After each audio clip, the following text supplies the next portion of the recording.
Hey all, welcome to my YouTube channel.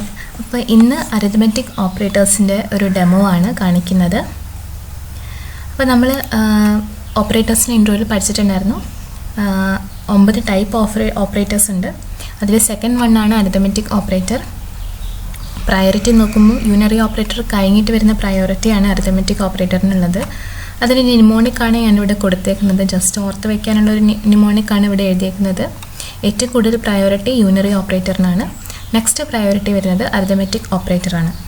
Arithmetic operator തന്നെ നമ്മൾ ഇതിനകത്ത് ബോർഡ് മാസ് റൂളാണ് ഫോളോ ചെയ്യുന്നത്. ബോർഡ് മാസ് അറിയാം, ബ്രാക്കറ്റ് ഓപ്പൺ, പിന്നെ ഡിവിഷൻ, മൾട്ടിപ്ലിക്കേഷൻ, അഡീഷൻ, സബ്ട്രാക്ഷൻ, അതാണ് ബോർഡ് മാസ് റൂള്. അതാണ് അരിത്മെറ്റിക് ഓപ്പറേറ്റേഴ്സിൻ്റെ പ്രയോറിറ്റിയിൽ നമ്മൾ യൂസ് ചെയ്യുന്നത്. അപ്പം 5 ടൈപ്പ് ഓഫ് അരിത്മെറ്റിക് ഓപ്പറേറ്റേഴ്സാണ്: plus, minus, multiplication, division and modulus operator. നമുക്കിതിൻ്റെ ഒരു ചെറിയൊരു ഡെമോ നമുക്ക് കാണാം. ഞാൻ എയ്ക്കും ബിക്കും 2 വാല്യൂ കൊടുത്തിട്ടുണ്ട്, 13 and 5. അപ്പോൾ അതിൻ്റെയൊക്കെ addition, subtraction, multiplication, division and modulus ഓപ്പറേറ്ററിൻ്റെ ഔട്ട്പുട്ടാണ് ഇവിടെ എഴുതിയേക്കുന്നത്. അപ്പം ഡിവിഷൻ എന്ന് പറഞ്ഞാൽ 13 divided by 5. Division operator A by B quotient കോഷ്യൻ്റ് ആണ്. അതേപോലെ എ% ബി തരുന്നത് ഈ ഓപ്പറേഷൻ്റെ റിമൈൻഡർ ആണ് തരുന്നത്. അതായത് 13/5 ചെയ്താൽ അതിൻ്റെ കോഷ്യൻ്റ് വരുന്നത് 2 ആണ്. അപ്പോൾ ഡിവിഷനിൽ നമുക്ക് ഔട്ട്പുട്ട് കിട്ടുന്നത് 2 ആയിരിക്കും. അതേപോലെ മോഡുലസ് ചെയ്താൽ നമുക്ക് ഔട്ട്പുട്ട് കിട്ടുന്നത് 3 ആയിരിക്കും. പിന്നെ ഇവിടെ വേറൊരു കാര്യം നിങ്ങൾ നോട്ട് ചെയ്തിട്ടുണ്ടാവും. ഇതെല്ലാം ഞാനൊരു ബ്രാക്കറ്റിനകത്താണ് കൊടുത്തേക്കുന്നത്. അതായത് അഡീഷൻ എഴുതിയിട്ടുണ്ട്, എന്നിട്ട് പ്ലസ് ഒരു ബ്രാക്കറ്റിനകത്താണ് കൊടുത്തേക്കുന്നത്. ഇനി ബ്രാക്കറ്റ് ഇല്ലെങ്കിൽ എന്താ സംഭവിക്കാൻ നോക്കാം. അപ്പം ഇത് ജസ്റ്റ് വിത്തൗട്ട് ബ്രാക്കറ്റ് അഡീഷനാണ്. വിത്തൗട്ട് ബ്രാക്കറ്റ് അഡീഷൻ നോക്കുമ്പോൾ നിങ്ങൾക്ക് ഈ ഔട്ട്പുട്ട് നോക്കിയാൽ അറിയാം, അത് 135 എന്നാണ് വാല്യൂ വരുന്നത്. അപ്പോൾ 135 എന്ന് വാല്യൂ വരുന്നത് എന്താണെന്ന് വെച്ചാൽ ഇത് സ്ട്രിങ് കോൺകാറ്റിനേഷൻ ഓപ്പറേഷനാണ് ഇവിടെ നടന്നേക്കുന്നത്. ഓക്കെ, അപ്പോൾ എന്താണ് സ്ട്രിങ് കോൺകാറ്റിനേഷൻ നമുക്ക് ജസ്റ്റ് നോക്കാം. അപ്പം ഇവിടെ ഇതാണ് നമ്മുടെ സ്ട്രിങ് കോൺകാറ്റിനേഷൻ്റെ പ്രോഗ്രാം. S1 വെൽന്ന് എഴുതിയിട്ടുണ്ട്, S2 = കം എന്ന് എഴുതിയിട്ടുണ്ട്. അപ്പോൾ system.out.println S1 + S2. അപ്പോൾ ഇത് രണ്ടും സ്ട്രിങ് ആണെങ്കിൽ നമ്മൾ അതിൻ്റെ ഇടയിൽ ഒരു പ്ലസ് ഓപ്പറേറ്റർ യൂസ് ചെയ്യുകയാണെങ്കിൽ അപ്പോൾ അത് രണ്ടിനെയും കൂടെ കമ്പൈൻ ചെയ്തിട്ട് നമുക്ക് വെൽക്കം എന്നുള്ള ഔട്ട്പുട്ട് കിട്ടി.